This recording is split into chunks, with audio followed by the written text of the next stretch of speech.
আমাদের সৈন্যানন্দ মুখার্জি এবং রজনীকান্ত দাসের 125 বছর জন্ম শতবার্ষিকীর জন্য আমরা একটা বই প্রকাশ করছি। পৌরশ্রীতে এবছরের সংখ্যা, এবারের সংখ্যা এটা।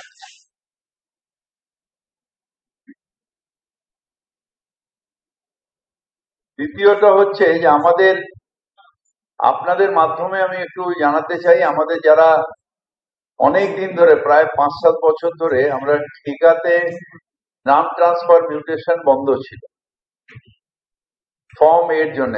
আমাদের ক্যাবিনেট হয়ে গেছে, আমরা 1 মে থেকে আবার ফর্মে 6 মাসের জন্য আমাদের গভর্নমেন্ট দিয়েছে, ফর্মে আমরা দেব।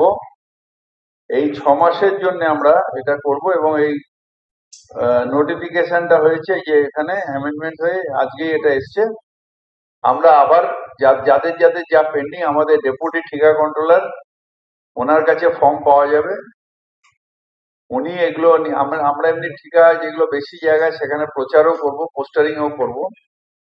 যাদের যা পেন্ডিং আছে সেটা ইমিডিয়েটলি এই ফর্ম এ ইনসার্ট, যে ফর্ম এটা ডেপুটি ঠিকা কন্ট্রোলারের কাছে পাওয়া যাবে।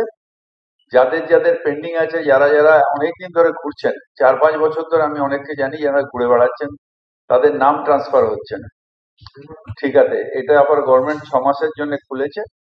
ইমিডিয়েটলি আমাদের রুম নাম্বার 328 রুম নাম্বারে 328 রুম নাম্বারে গিয়ে সুরজিৎ বাবুর কাছে গেলে ডেপুটি ঠিকা কন্ট্রোলার উনি ফর্ম দেবেন, ফিল আপ করে ওনার কাছে জমা দিতে হবে। প্রসেসটা ওনার থ্রু দিয়ে হবে। এই এখনই ফর্ম নিয়ে নিতে পারবেন, আমরা 1 তারিখের থেকে জমা নেওয়া স্টার্ট করবো। আর একটা হচ্ছে, যত কলকাতায় আমাদের উত্তরণ আছে, অর্থাৎ বস্তি আছে, সেগুলোকে আমরা ঠিকা ডিক্লেয়ার করে দিলাম। গরিব মানুষকে না হলে কি হচ্ছিল, টাকা দিয়ে কোনো জায়গায় বল প্রয়োগ করে গরিব মানুষকে কলকাতার থেকে তুলে দেওয়া হচ্ছিল, বড় বড় প্রমোটাররা তুলে দিচ্ছিল। আমাদের মুখ্যমন্ত্রী মমতা বন্দ্যোপাধ্যায় চান যে গরিব বড় লোক সবাই কলকাতার সসম্মানে থাকুক।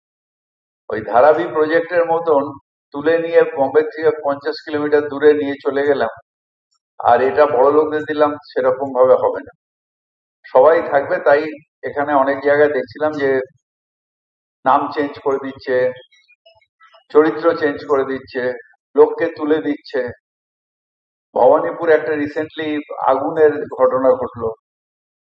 তা আমরা এখন সবকটা যে বস্তি বাড়ি আছে সেখানে আর কোনো প্ল্যান দেবো না, সেটা ঠিকা ডিক্লেয়ার করলাম।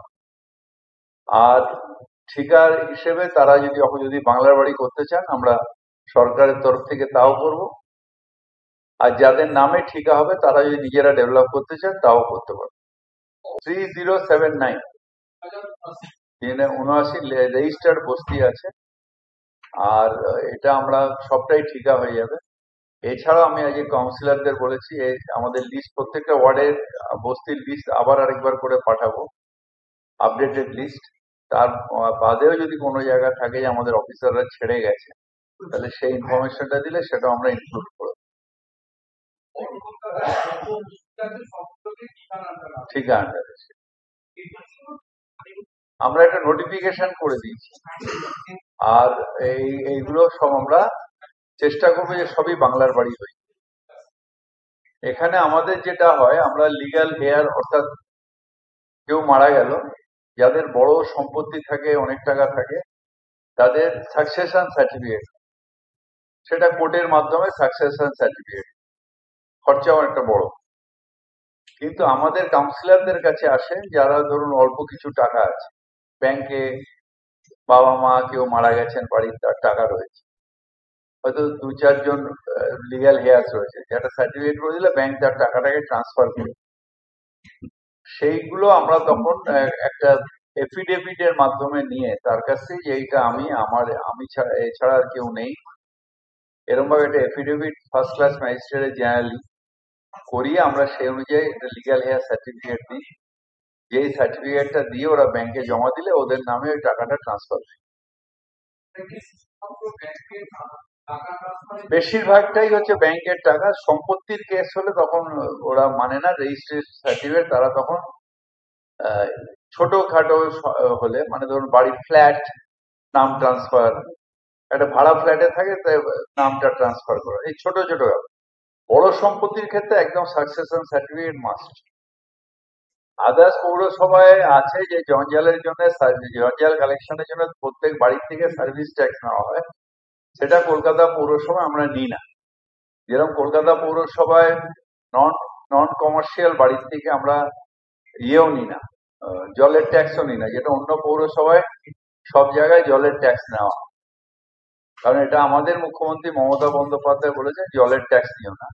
আর আমরা এই যে জেনারেল রোজকার রোজ যে ডে টু ডে কালেকশন প্রত্যেকটা বাড়ির থেকে করি, যেটা অন্য পৌরসভারা ট্যাক্স নেয়, সেই ট্যাক্সটা কলকাতা পৌরসভা নেয় না। মানে আমরা ভারতবর্ষের খুব কম মিউনিসিপাল কর্পোরেশনে যারা এই কালেকশন ট্যাক্স নেয় না, তার মধ্যে কলকাতা পৌরসভা আছে। বাদবাকি বড় যারা আছে বম্বে, দিল্লি, সবাই কিন্তু এইটা নেয়। উনি বলছেন যে কেন নেন না। ওনার যেটা প্রশ্ন ছিল যে অন্য জায়গার জিনিস যখন পৌরসভায় পড়ছে, কেন আমরা তাদের কাছ থেকে টাকা ক্লেম করছি। তার কারণ হচ্ছে যে আমি নিজে পৌরমন্ত্রী, অন্য জায়গায় মানে এগুলো আমাদের টেম্পোরারি অ্যারেঞ্জমেন্টের জন্য কিছুদিন, তাদের ওখানে যেমন হাওড়ায় ধরুন ধস নেমেছে ভাগাড়, ওখানে তো আমরা দেবো না, আমরা ওখানে একটা ফ্যাক্টরি তৈরি করছি হাওড়ায়, যেখানে যেটা মাস 6-8 লাগবে, যেখানে আমাদের প্রসেসিং প্লান্ট হবে। ইন বিটুইন যে টাইমটা, তার জন্য এখানে আমরা ইয়ে করছি। যেরকম আমরা পাথরঘাটায় সুভাষিস বাবুর নেতৃত্বে আমরা একটা বড় প্ল্যান্ট করছি, যেখানে এনকেডিএ,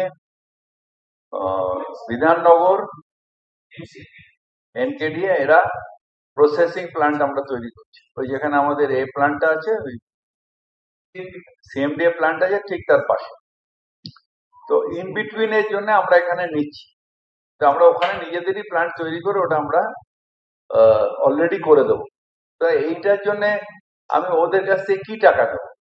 বা আমরা তো একটা রাজ্য সরকারের কাছ থেকে আমরা একটা টাকা পাই সব ডেভেলপমেন্টের জন্য, এই আমাদের এই গাড়ি কেনার জন্য, এর জন্য সব, এই ধাপার প্রজেক্টের জন্য, এসব তো আমরা টাকা পাই রাজ্য সভায়। তাহলে আমার একটা ইন্ডিভিজুয়াল মিউনিসিপ্যালিটি থেকে কেন টাকা নিতে? আমাদের তো সবটাই দায়িত্ব। কলকাতা তো লিডার, আরবান ডেভেলপমেন্টের লিডার বাংলার হচ্ছে কলকাতা। কলকাতাকে নিয়ে সবাই সেই দিকে দেয়। কেএমসি অ্যাক্টের পরে সব অ্যাক্ট তৈরি হয়,